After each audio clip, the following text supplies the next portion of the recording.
जेव्हा सर्व रस्ते बंद होतात तेव्हा तुम्ही श्री गुरुदेव दत्तांचे हे 3 उपदेश नक्कीच ऐका. नमस्कार भक्तांनो, आपल्या जीवनात कधी ना कधी असा क्षण येतोच जेव्हा आपल्याला वाटतं की आता काहीच मार्ग आपल्याकडे उरलेला नाही. प्रयत्न करूनही आपल्याला सतत अपयश येतं. आपले लोक देखील साथ सोडून जातात, आपल्या जवळचेच दूर जातात आणि मन पूर्णपणे खचून जातं. अशा वेळी एकच आधार असतो आपल्याला, तो म्हणजे श्री गुरुदेव दत्तांचा. आज आपण जाणून घेणार आहोत दत्तांचे असे 3 शक्तिशाली उपदेश कोणते आहेत, जे तुम्हाला अंधाराकडून उजेडापर्यंत घेऊन जातील. व्हिडिओ शेवटपर्यंत नक्कीच बघा, कारण शेवटी मी एक खास उपाय तुम्हाला सांगणार आहे. पहिला उपदेश आहे श्रद्धा आणि सबुरी. मैत्रिणींनो, जेव्हा जीवनामध्ये काहीच होत नाही तेव्हा मनामध्ये शंका येतेच. देव खरंच आहे का? देव खरंच आहे का? पण गुरुदेव दत्तांचा पहिला उपदेश सांगतो की तुम्ही मनापासून श्रद्धा ठेवा आणि सबुरी ठेवा. श्रद्धा म्हणजे फक्त देवावरती विश्वास नाही, तर स्वतःवर विश्वास ठेवणेही आहे. तुम्हाला मी एक कथा सांगते. एक भक्त दररोज दत्ताची पूजा करत होता, पण त्याच्या आयुष्यात काहीच बदल होत नव्हता. तो निराश होऊन म्हणाला, मी एवढी सेवा करतो तरी माझं काहीच का होत नाही? मग त्या रात्री त्याला स्वप्नामध्ये गुरुदेव दत्त दर्शन देतात आणि म्हणतात, तू बी तर लावला आहेस, पण फळ यायला वेळ लागतोच बाळा. मग याचा अर्थ काय? आपल्या कर्माचं फळ लगेच मिळत नाही. समजा आज केलेली चांगली कर्मे तेव्हाच आपल्याला उद्या फळ देतात. संकट म्हणजे परीक्षा असते, सबुरी ठेवल्यावरच चमत्कार होतात.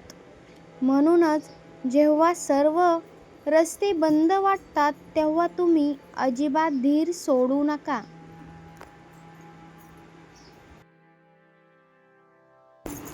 दुसरा उपदेश आहे सोडून द्या आणि समर्पण करा. मैत्रिणींनो, आपण खूपच गोष्टी कंट्रोल करण्याचा प्रयत्न करतो, पण काही गोष्टी आपल्या हातामध्ये नसतातच.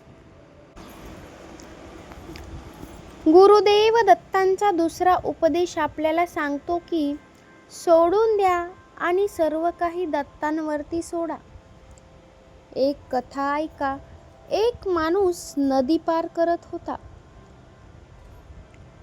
तो खूपच घाबरलेला होता.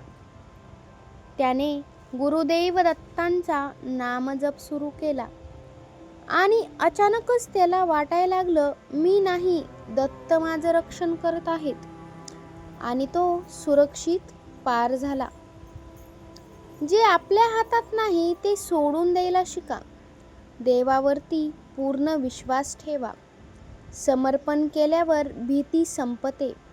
जीवनातील उदाहरण सांगायचं झालं तर नोकरी नाही, देवावरती विश्वास ठेवा.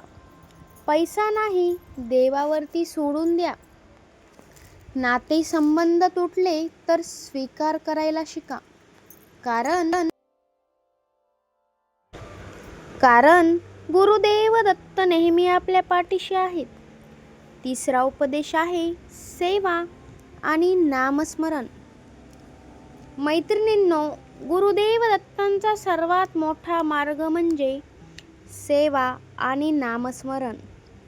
जेव्हा काहीच मार्ग दिसत नाही तेव्हा एकच उपाय आहे, श्री गुरुदेव दत्त यांचा जप करा.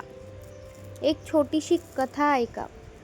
एक गरीब माणूस रोज फक्त एकच गोष्ट करत होता, तर तो गुरुदेव दत्त नामजप करायचा. त्याच्याकडे काहीच नव्हतं, नाही घर, बंगला, गाडी, नोकरी, पैसा, पण त्याच्या मनामध्ये शांतता होती. आणि हळूहळू त्याचं जीवन बदलायला पुन्हा सुरुवात झाली. नामस्मरणाने मन शांत होतं, सेवा केल्याने पुण्यसुद्धा वाढतं. गुरुदेव दत्तांची कृपा आपल्याला आपोआपच मिळते. एक साधा उपाय तुम्ही करून पहा. रोज 108 वेळा श्री गुरुदेव दत्त नामस्मरण जप करा. गुरुवारी गुरुदेव दत्त मंदिरामध्ये जा आणि गरिबांना दान करा. जर तुमच्या आयुष्यात खूपच अडचणी असतील तर हा उपाय तुम्ही नक्कीच करा. सकाळी उठल्यावर 11 वेळेस श्री गुरुदेव दत्त म्हणा. संध्याकाळी दीप लावा आणि मनापासून प्रार्थना करा. 21 दिवसामध्येच तुम्हा सर्वांना फरक जाणवेल. प्रिय मैत्रिणींनो, जीवनामध्ये कितीही अडचणी आल्या तरी लक्षात ठेवा, गुरुदेव दत्त तुमच्या सोबत आहेत. फक्त श्रद्धा ठेवा, मनामध्ये सबुरी ठेवा आणि गुरुदेव दत्तांचे नामस्मरण करा. तुमचं जीवन नक्कीच बदलेल. जर तुम्हाला गुरुदेव दत्तांवरती खरंच विश्वास असेल तर कमेंटमध्ये नक्की श्री गुरुदेव दत्त लिहायला अजिबात विसरू नका.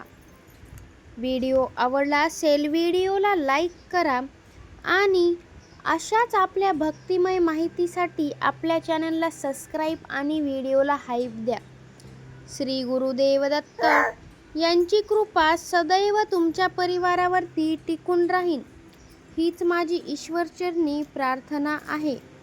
गुरुदेव दत्त एकच सांगतात, माझ्यावरती विश्वास ठेवा, तुमच्या अडचणी मी दूर करणार आहे.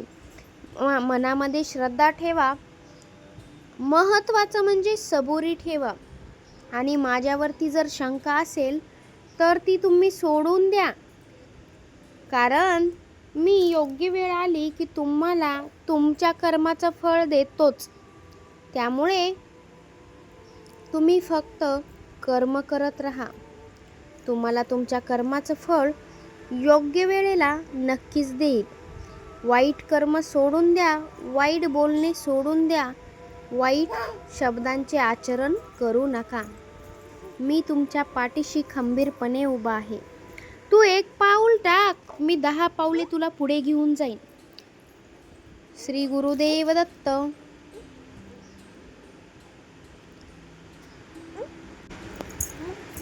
श्री स्वामी समर्थ. जय जय रघुवीर समर्थ. धन्यवाद.